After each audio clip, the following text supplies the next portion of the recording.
All right, let's bring in trial attorney Greg Francis for more on the Rittenhouse trial. You know, Greg, let's talk about the prosecution. What do you think? Has it done enough to prove Rittenhouse guilty? And what do they need to do to cement that side in the minds of the jury right now?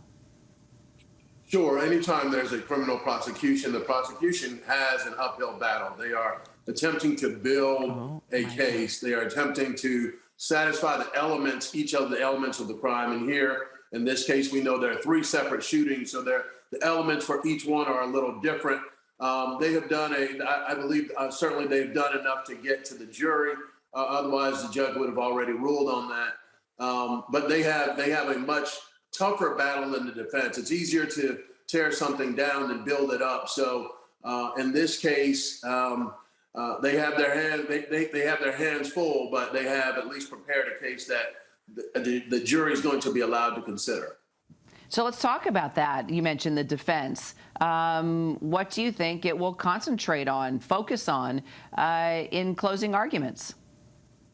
I think that the defense, in this closing argument or summation will summarize those points, obviously, that are in their favor.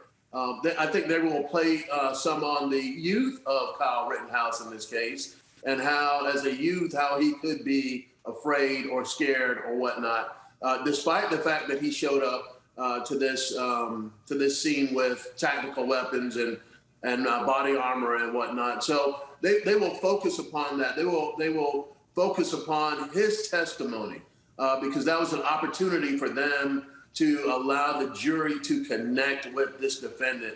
Many times in criminal cases, that's not the case, where the criminal defendant does not take the stand. But in this case, that was done. And I think it was done in this case because of his youth, to show the jury his youth and to hopefully use that as kind of to buttress their argument that this was self-defense by a youth who was being attacked.